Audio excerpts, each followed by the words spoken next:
Hey everyone, so getting ready for our last unit of the year, we're going to be selecting one out of all the photos that you took for our quarantine photojournalism unit that we just finished. You're going to select one of those photos and you're going to bring it into either one. You don't have to do both. Either one of the Adobe apps, either Adobe Draw or Adobe Sketch. So the differences between these is that one is a Photoshop driven app and the other one, so Photoshop driven, and the other one is an Illustrator driven, which Illustrator is going to give you more of those vectors and the Photoshop is going to give you more pixels. So Photoshop's going to be a little bit more artsy in that sense.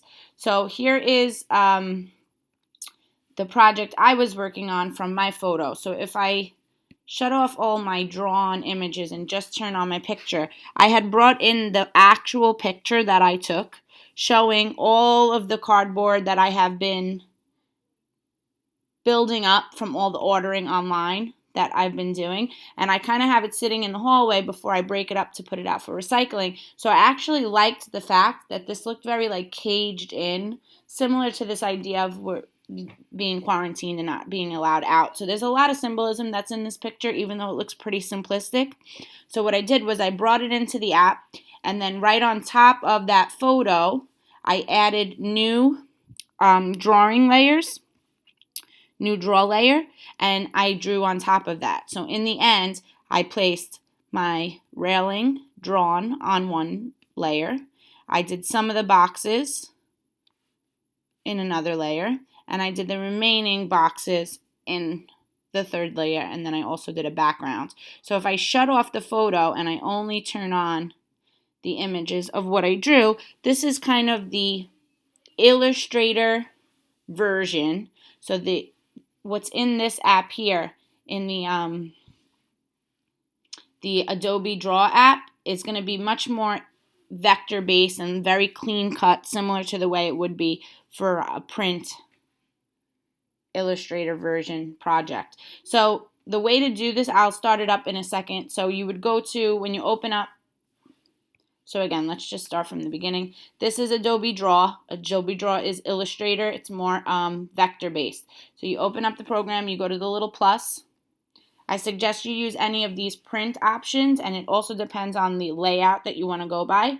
So because my photo was a vertical portrait, I picked large. I'm going to use the plus here. I'm going to bring in an image from my iPad, on my iPad. I'm going to then go to the recently added that I have there, and I'm going to bring in the photo of the cardboard that I wanted to use. So this is an image layer. I can use my fingers to kind of squeeze and pinch the size of the photo. I want to fill the entire white frame canvas, kind of place it and move it where it goes, and then hit done at the top. And now what I can do is just with my plus marks, I'm going to add a new draw layer. And I can also use my tools up top. Remember, you have those shapes and things. So because this is very linear and rectangular, I could actually use the rectangle shape. I could move this. I could size it by pinching and drawing these to the size that I need for the banisters. And then I can go ahead, and what's good about Adobe Draw is that it actually lets you fill. So I'll double click this. I'm going to kind of pull over the color so that I could color swatch the color that's there. If I double click, it will do the outline.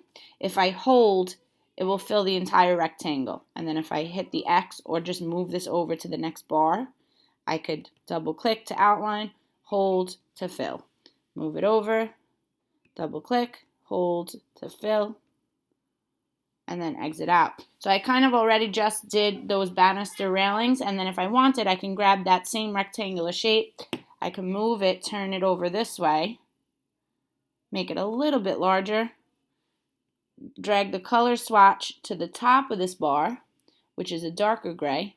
So remember, when you're color swatching, it has to be pulling from the little plus sign has to be reading the color you want. And then if I double click, it will outline. If I hold, it will fill. If I exit. So now, right now, if I double click this layer image, this is what I had on my drawn image of the banister there. So I suggest you just keep doing new draw layers for each portion or part of the drawing because it's much easier to edit and it's actually easier to manipulate. Just remember that the layers have to be stacked in the order that you need them, to say that like these boxes obviously had to be behind those boxes there, so that layout matters. If I move this on top of here, it's going to put the boxes in front of the railing because it's above. So you just want to make sure that your layers are kind of placed so that the final product is showing a good kind of composition. So in the end, your image is like right now my image is turned on, that's why we can't see the background. I want you to make sure that your image is shut. I only want to see your hand-drawn version. When you're totally finished, you're going to use this little square up at the top.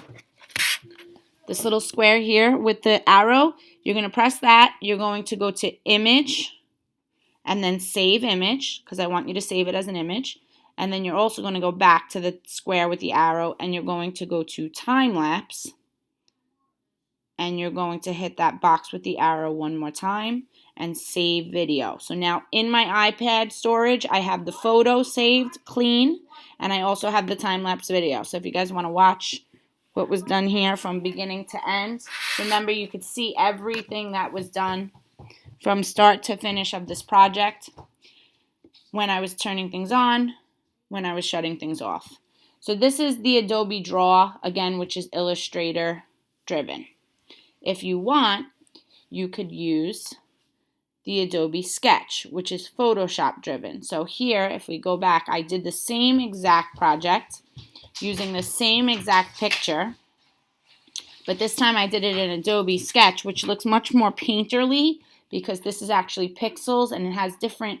So if I shut off everything that's here, you can see that was the photo I used. Also, I brought it in by using the plus and doing image layer. I brought the photo into its own image layer. Then I did each part of this. I did on a layer, portions of each box on certain layers until the end result looked very similar. But now again, my photo is still on, so I want to double click it to shut it off. I also did a layer in the background. So this is that end result in Adobe. If you take a look at my time-lapse video, so the same way if you want to use this app, you're going to do all the same steps. It just gives you different. So Adobe Sketch gives you more of that watercolor brush, that chunky kind of acrylic brush, which I used for a lot of this because I kind of like the texture. So actually, I feel that this Adobe Sketch worked better than Adobe Draw, even though the end result, like in Adobe Draw, it was much more clean looking.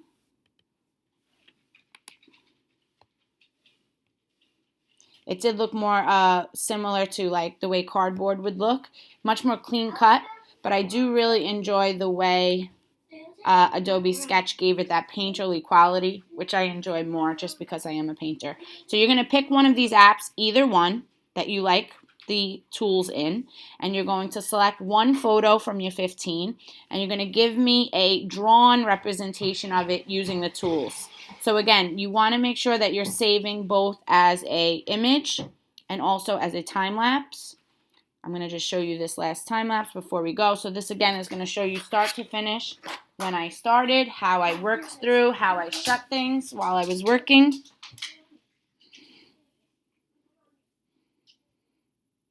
And that's my end result. So you're going to be submitting both the photo, the saved image.